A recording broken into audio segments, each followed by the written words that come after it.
नमस्कार मित्रों, मैं सुशील कुमार मौर्य और आप देख रहे हैं हिंदी ज्ञान गंगा यूट्यूब चैनल। आज का जो विषय है यह बीएड प्रवेश परीक्षा को ध्यान में रखते हुए हिंदी के पाठ्यक्रम में आज हम वाक्य और उसके भेदों को जानेंगे कि वाक्य कितने प्रकार के होते हैं। यह वाक्य से संबंधित प्रश्न पूछता है। बीएड प्रवेश परीक्षा में जो भी प्रश्न पूछेगा वह वैकल्पिक प्रश्न पूछेगा। 4 ऑप्शन दिए रहेंगे और उसमें से एक विकल्प को आपको सही चुनकर हल करना है। आज हम वाक्य के बारे में आपको एक सामान्य जानकारी बता देंगे जिसके माध्यम से आप पहचान जाएंगे कि इसमें कौन सा वाक्य है। कहीं से भी प्रश्न उठाएगा, अगर इस वीडियो को आपने पूरा देख लिया तो वाक्यों के बारे में आपको पूरी जानकारी हो जाएगी। जैसा कि आप लोग जानते हैं कि शब्दों के क्रम बढ़ते हैं तो वाक्य बनता है। कई शब्द मिलकर वाक्य का निर्माण करते हैं। कई शब्द मिलकर वाक्य का निर्माण करते हैं। अब यहाँ पर हम देखेंगे कि वाक्य के 2 भेद होते हैं। एक तो रचना या रचना की दृष्टि से, एक दूसरा अर्थ की दृष्टि से। अब पहले हम रचना की दृष्टि से जानेंगे कि वाक्य कितने प्रकार के होते हैं। इसके बाद हम अर्थ की दृष्टि से जानेंगे। जैसा कि आप देख रहे हैं, रचना की दृष्टि से वाक्य 3 प्रकार के होते हैं: सरल या साधारण वाक्य, मिश्र वाक्य और संयुक्त वाक्य। अब एक एक करके हम जानेंगे और उससे संबंधित कुछ उदाहरण हम आपको देंगे। जैसे सरल या साधारण वाक्य, जिस वाक्य में एक ही क्रिया और एक ही कर्ता हो उसे सरल या साधारण वाक्य कहते हैं। सीधा सीधा एक कर्ता हो एक क्रिया हो, भले ही वो वाक्य थोड़ा सा लंबा भी हो सकता है लेकिन एक ही कर्ता एक ही क्रिया हो तो वह साधारण वाक्य। जैसे राम जाता है। अब इसको थोड़ा सा अगर हम विस्तार करें, राम अपने घर जाता है, राम बाजार जाता है, मोहन खेलता है, मोहन गेंद से खेलता है। अब विस्तार भी कर सकते हैं लेकिन एक कर्ता और एक क्रिया आती है साधारण वाक्य में, जिसको सरल वाक्य भी आप कहते हैं। तो साधारण वाक्य या सरल वाक्य आप समझ गए होंगे। वह जाता है, वह गाता है, वह खाता है, वह खेलता है, कूदता है, बहुत से हैं उदाहरण।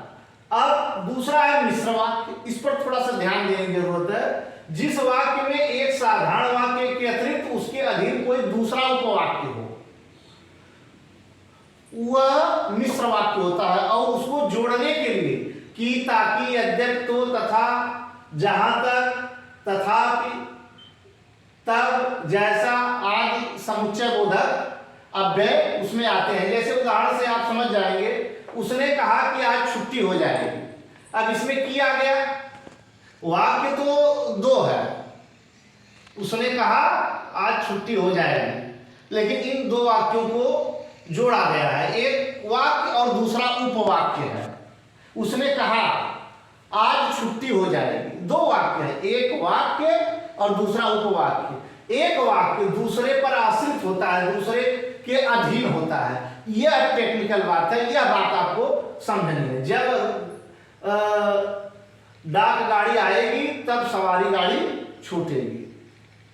अब जब डाक गाड़ी आएगी यह मुख्य वाक्य है और उस पर आश्रित वाक्य है, तब सवारी गाड़ी छूटेगी। एक वाक्य दूसरा उस पर अधीन उपवाक्य हो तो वहां पर मिश्र वाक्य होता है।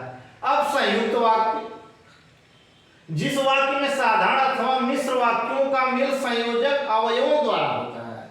इसमें संयुक्त वाक्य में एक एक 2 जो है वाक्य होते हैं और इनको जो है समुच्चय बोधक अवयवों द्वारा जो है जोड़ा जाता है। जैसे और, तथा, परंतु, अथवा, या इत्यादि। यह संयुक्त वाक्य जोड़ने का काम करता है। जैसे राम आया और मेरे पास बैठ गया। और शब्द से दोनों को जोड़ रहे हैं। जैसे उसने न केवल गरीब को लूटा बल्कि उसकी उसकी हत्या भी कर दी। उसने न केवल गरीब को लूटा बल्कि उसकी हत्या भी कर दी। अब बल्कि यह संयोजक द्वारा दोनों वाक्यों को जोड़ा जा रहा है तो वहां पर संयुक्त वाक्य है। अब जो है यह तो था रचना की दृष्टि से, सरल वाक्य, संयुक्त वाक्य और मिश्र वाक्य। इसके बाद आप पढ़िए अर्थ की दृष्टि से। अर्थ की दृष्टि से वाक्य के 8 भेद हैं। परीक्षा में कभी कभी रचना की दृष्टि से पूछ देता है और कभी कभी जो अर्थ की दृष्टि से भी पूछ देता है, तो इसलिए हम दोनों को बता दे रहे हैं कि कहीं से भी पूछे आप हल कर लें। जैसे विधिवाचक वाक्य, इसमें प्रायः सरल वाक्यों का प्रयोग होता है, वो जो कार्य हो चुका होता है, जैसे हम खा चुके, इसमें काम जो है समाप्त हो जाता है। अब निषेधवाचक वाक्य, निषेधवाचक यानी नकारात्मक वाक्य, जैसे मोहन ने खाना नहीं खाया, सोहन नहीं जाएगा, नकारात्मक वाक्य हो जा, वहां पर निषेधवाचक वाक्य होते हैं। जैसे तीसरा है आज्ञावाचक वाक्य। आज्ञावाचक वाक्य में आज्ञा दी जाती है, किसी को आदेश दिया जाता है, जैसे तुम जाओ, तुम पढ़ो, तुम खेलो, तुम कूदो, तुम गाओ, एक तरीके से आज्ञा दिया जाता है। अब चौथा है प्रश्नवाचक वाक्य, जिसमें कोई न कोई प्रश्न पूछा जाए, वह प्रश्नवाचक वाक्य है। प्रश्नवाचक शब्द क्या, क्यों, कैसे, आप लोग जान ही रहे हैं। क्या तुम खाना खाओगे,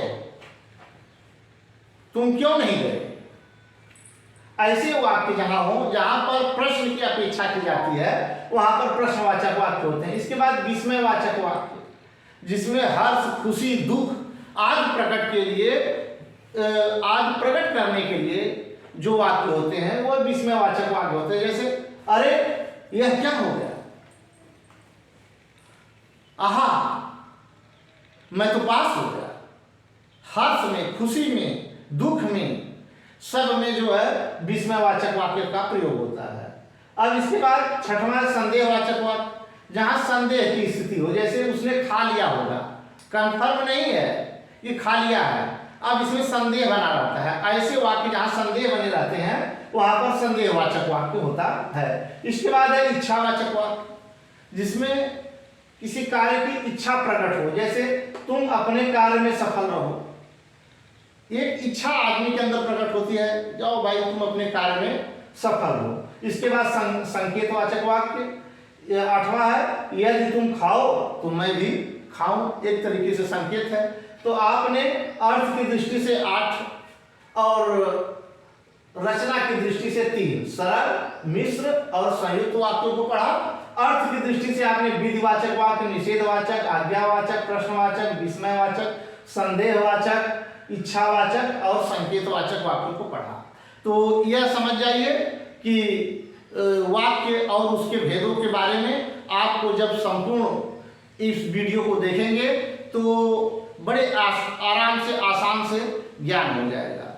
आप व्याकरण के किसी आयाम को देखने के लिए अगर आप पढ़ना चाहते हैं तो हमारी वेबसाइट www.hindigyanganga.com पर जाकर वहाँ भी आप लिखित रूप में उसको पढ़ सकते हैं। इसी प्रकार मिलते हैं अगले वीडियो में। नमस्कार, धन्यवाद।